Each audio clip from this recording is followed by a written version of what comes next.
Hello everyone, welcome to अपना सपना JRF and welcome to daily one question practice series for part C for upcoming CSIR Net Life Science दिसंबर 2023।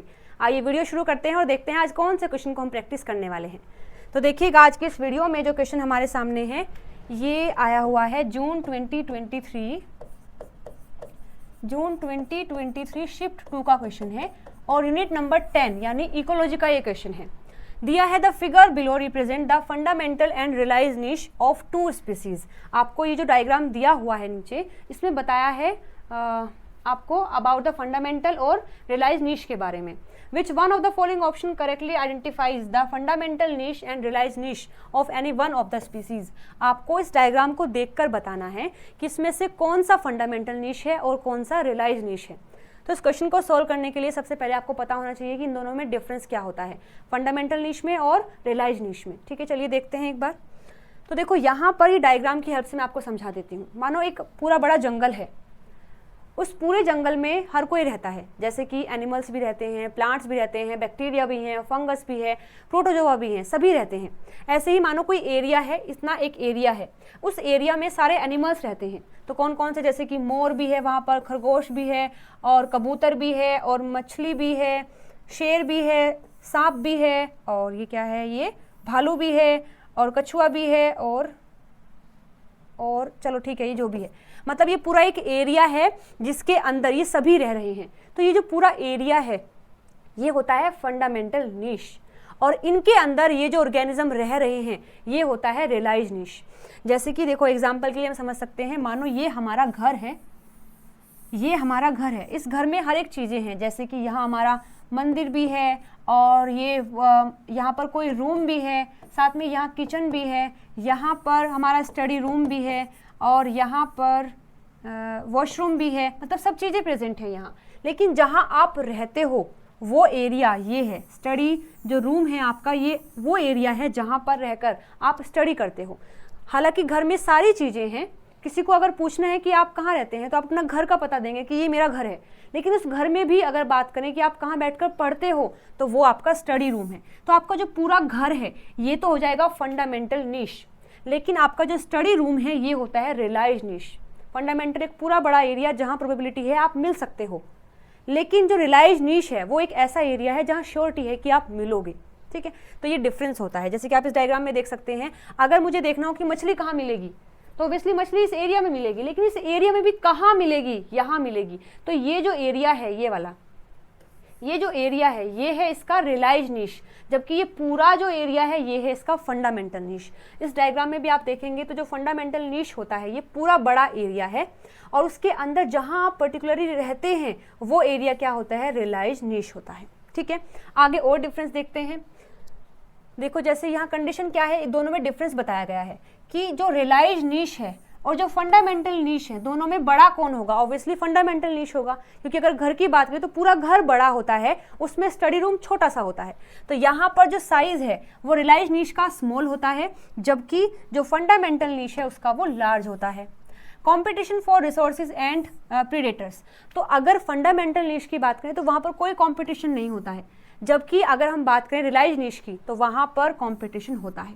ठीक है, मतलब कि इतना area है और ये भी इतना एरिया है, तो इस एरिया के लिए लड़ाई बजेगी इनकी, क्योंकि ये तो ठीक है हमारा है, ये भी हमारा है, लेकिन ये जो एरिया है यहाँ इसके लिए कंपटीशन हो सकता है, इसको इस एरिया में इसको भी रहना है, इसको भी रहना है।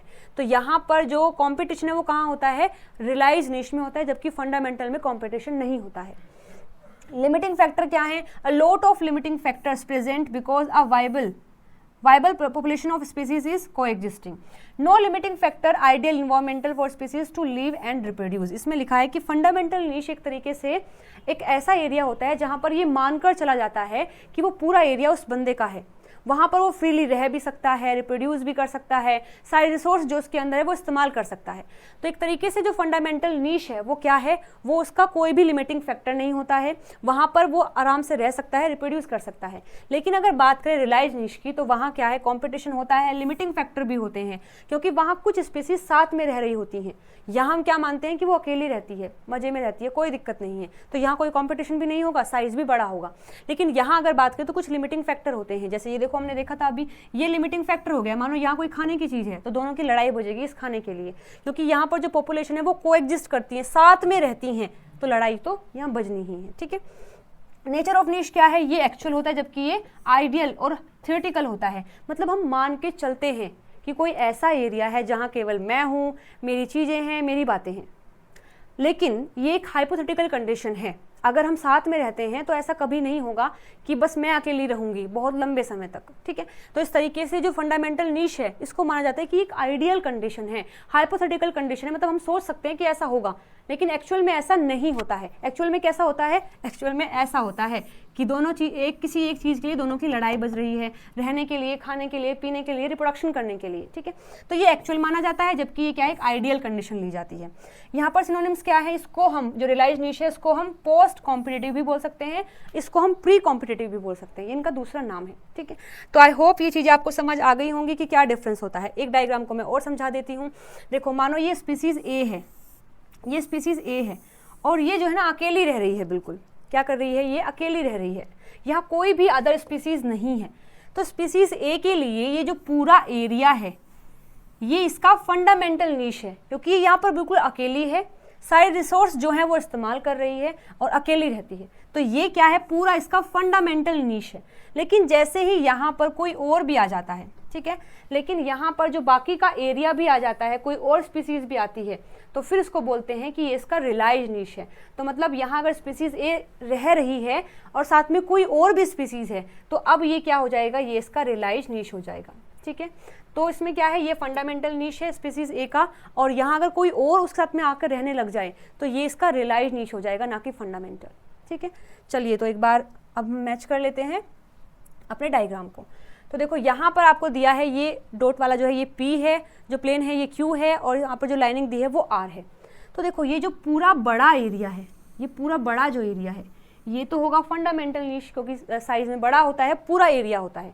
जबकि ये वाला पार्ट जो है ये और ये इसके लिए रिलाइज नीश है, और ये इसके लिए रिलाइज नीश है, क्योंकि ये साथ में रह रहे हैं। यहाँ इस चीज़ के लिए इनके बीच में कॉम्पिटिशन भी हो सकता है। तो हम कह सकते हैं कि ये जो प्लेन वाला एरिया है जो वाइट है कंप्लीट, यानी कि जो Q है ये है फंडामेंटल नीश, जबकि यहाँ P और R जो है ये है रिलाइज नीश। चलिए एक बार मैच कर लेते हैं। फर्स्ट में दिया है कि जो P है वो फंडामेंटल नीश है, तो गलत हो जाएगा, P नहीं Q है, तो ये गलत हो जाएगा। बी में है फंडामेंटल नीश क्या है, Q है, और रिलाइज नीश क्या है, P है, ये स्टेटमेंट हमारी सही है। ओके, सी में लिखा है कि फंडामेंटल नीश P है, जबकि जो रिलाइज नीश है वो क्या है, R है, तो ये भी गलत हो जाएगा, क्योंकि P और R तो दोनों क्या है, P और R क्या है, दोनों रिलाइज नीश है, जबकि Q क्या है, ये फंडामेंटल है, तो यहाँ पर ये भी गलत हो जाएगा और ये हमारा सही रहेगा। ठीक है, so the second option will be the right answer for this question. तो ये हमने सॉल्व कर लिया है। अभी भी अगर आपको कोई भी डाउट है किसी पॉइंट में तो आप कमेंट करके मुझसे पूछ सकते हैं। चलिए मिलते हैं अगली वीडियो में नए क्वेश्चन के साथ में। Till then bye bye, take care.